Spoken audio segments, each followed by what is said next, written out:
This arrangement is called pendulum. This arrangement is called pendulum. ठीक है? And this position is called deposition. अगर हम इसे क्या करें डिस्टर्ब करते हैं, ऐसे ले जाकर के इसको अगर हम छोड़ते हैं, तो this motion is called oscillation. This motion is called oscillation. समझ में आया सबके? और इस ऑसिलेशन को अगर हम डिफाइन करते हैं तो कैसे बोलते हैं? देखिए, ये जो ऐसे जा रहा है इसको बोलते हैं टू एंड फ्रो मोशन. क्या बोलते हैं? To and fro motion. तो हम बोलेंगे to and fro motion of pendulum, और we can say this ball is called bob. ठीक है? तो to and fro motion of bob is called oscillation. Is called oscillation. और जस्ट अभी मैंने आपको समझाया था कि आप लोग जब अपनी साइकिल, स्कूटी या बाइक चलाते हैं तो आप एक राउंड किसको बोलते हैं? जहां से स्टार्ट करते हैं वापस वहीं से आते हैं, उसी को हम क्या बोलते हैं? एक राउंड. ठीक है? उसी तरीके से यहां पर हम बोलेंगे वन ऑसिलेशन किसे कहते हैं? तो वन ऑसिलेशन क्या होगा? देखिए, ये तो मेन पोजीशन है.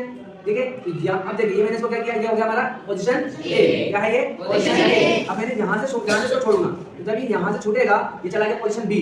वापस कहां पर आया? ये पोजीशन ए पर. तो जब पोजीशन ए से स्टार्ट करके ये गया पोजीशन बी पर, पोजीशन बी से वापस ये कहां चला जाएगा? पोजीशन ए पर. It is called one oscillation. It is called one oscillation. ऐसा कोई स्टूडेंट इसको वन ऑसिलेशन समझ में नहीं आया? No sir. सबको आ गया? Yes sir. ठीक है? अब देखिए, हम देख चुके हैं कि ऑसिलेशन क्या होता है और वन ऑसिलेशन किसे कहते हैं, ये हम देख चुके हैं. अब अगर अब क्वेश्चन आता है कि टाइम पीरियड क्या होता है? पीरियड क्या होता है? देखिए, अगर हमारी कोई एक्टिविटी है, जितनी देर वो चलती है उसे हम क्या कहते हैं?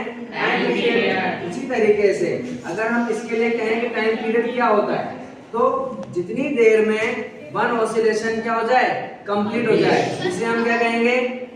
Time period. इसके लिए पेंडुलम के लिए, अगर हम पेंडुलम के लिए बात करें क्या टाइम पीरियड क्या होता है, तो कैसा होगा कि इसके एक ऑसिलेशन में, देखिए पोजीशन ए से मैंने छोड़ा, पोजीशन बी पर जाएगा, फिर वापस पोजीशन ए तक आ जाएगा. अब इसमें कितना टाइम लगा? सुनना आ गई? एक ऑसिलेशन कंप्लीट होने में कितना टाइम लगता है उसे हम क्या बोलते हैं? Time period. बात समझ में आ गई? बोलो बेटा. टाइम पीरियड क्या होता है?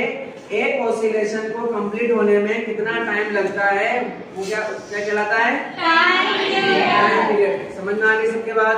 चलिए, अब याद रखना कि जो टाइम पीरियड है ना, अच्छा ये बताओ कि अगर मैं इसकी लेंथ को कम कर दूं, एक तो कंडीशन ये है और दूसरी कंडीशन ये है कि मैं इसकी लेंथ को इतना बढ़ा दूं, तो क्या दोनों ही कंडीशन में टाइम पीरियड सेम होगा? क्या नहीं होगा.